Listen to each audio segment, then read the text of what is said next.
Hello दोस्तों, आपका हमारे इस चैनल में स्वागत है।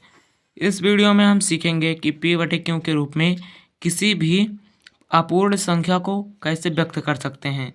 इसके लिए हम आपको दो मेथड बताएंगे, एक स्टेप बाय स्टेप, दूसरा वैकल्पिक विधि। ये 2024 में पूछा जा सकता है क्योंकि ये पिछले वर्ष भी आ चुका है। तो आप लोग इस वीडियो को अंत तक ज़रूर देखिएगा और ध्यान से देखिएगा। तो चलते हैं, वीडियो को आरंभ करते हैं। सवाल नंबर 1 को उठा लेते हैं। सबसे पहले यहाँ 0.333, तो 0.333 इसको लिख लेते हैं। इसको लिख सकते हैं 0.3 की पावर 12, यानी जो संख्या बार बार आती है उसको लिख सकते हैं बार, उसके ऊपर लगा सकते हैं।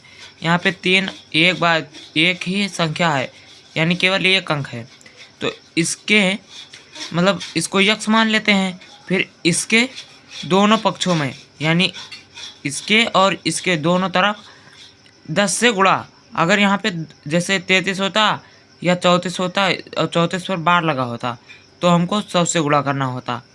तो यहाँ से हम लिख सकते हैं, इसको समीकरण 1 मान लेते हैं।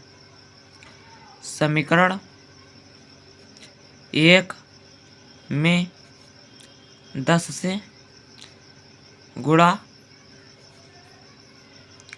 करने पर 10 से गुणा करने पर हमको प्राप्त हो जाएगा 10x बराबर 10 गुणे 0.333 डॉट डॉट डॉट।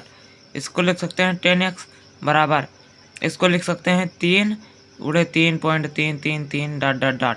इसको लिख सकते हैं हम 10x बराबर, इसको तोड़ लेंगे तो इसको लिख सकते हैं 3 प्लस 0.3333 डॉट डॉट डॉट।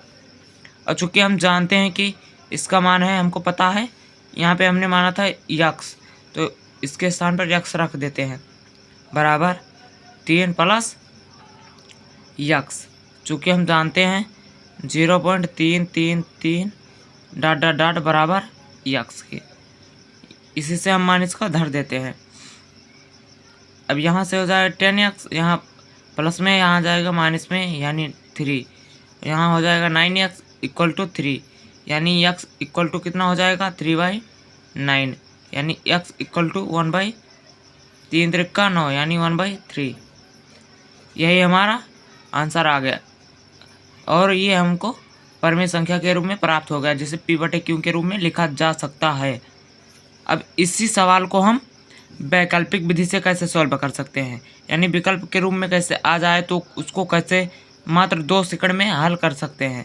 तो आप वीडियो को लाइक कर दीजिए और चैनल को सब्सक्राइब कर दीजिए और वीडियो को अंत तक देखते रहिए। विकल्प के रूप में आ जाए तो इसको हम कैसे करेंगे, तो इसको हम सबसे पहले इस तरह करेंगे कि यदि पॉइंट के ये इस तरफ, यानी LHS की तरफ, लेफ्ट हैंड साइड की तरफ कोई अंक है, मान लो कोई संख्या होती, यहाँ पे तो 0 है तो कोई बात नहीं, और यदि होती तो उसको जोड़ लेते। यहाँ पे नहीं है तो इसको नहीं जोड़ेंगे, क्योंकि 0 को जोड़ो या घटाओ कोई फ़र्क नहीं पड़ता है। तो इसको केवल हम इस तरह लिख सकेंगे कि जो 3 है ना, 3 ही तो बार बार आ रहा है, यानी 0.3 बार ये है, तो यहाँ पे 3 बार बार आ रहा है, तो इसको लिख सकते हैं 3/9, यानी 1 पर बार आ रहा है तो इसको 9 लिखेंगे। अगर यहाँ पे 34 होगा और उस पर बार होता तो 34/99 हो जाता। जितने अंक पर बार होता है उतने ही 9 से डिवाइड होता है, तो इसको लिख सकते हैं 1/2, यानी 1/2 हमारा आंसर आ गया, जो कि परमेय के रूप में लिखा हुआ है। और हम दूसरा सवाल भी आपको बता दे रहे हैं, दूसरा इसी मेथड से, विकल्प वाले मेथड से। दूसरा हमारे पास है 5.99, 5.9999 डॉट डॉट डॉट। अब इसमें हमको क्या पता है, यहाँ पे देखिए ये 5 हमने बताया था कि यदि लेफ्ट हैंड साइड, यानी इस तरफ कुछ भी है तो उसको हम ऐसे लिख लेते हैं और उसको ऐड कर लेते हैं। यहाँ पे 0 था, इसको 0 ऐड करेंगे, कोई प्रभाव इसमें पड़ेगा नहीं, इसलिए मैंने यहाँ पे 0 ऐड नहीं किया है। यहाँ पे हो जाएगा, फिर इसमें इसको लिख सकते हैं 5.9 की बार, यहाँ 9 बार है, यानी 1 पर ही तो बार है, तो इसको 1 है तो 9 से डिवाइड कर देंगे, यानी 1 आ जाएगा, यानी 5 1 6, इसको 6/1 लिख सकते हैं, जो कि परमेय संख्या है, और ये हमारा आंसर आ गया। और आप इसको लॉन्ग विथ यानी स्टेप बाय स्टेप मेथड से आप लगाकर इसका उत्तर आप लोग कमेंट बॉक्स में दीजिएगा। तो मिलते हैं आपको अगली वीडियो में, तब तक ले बाय। जय हिंद, जय भारत, वंदे मातरम।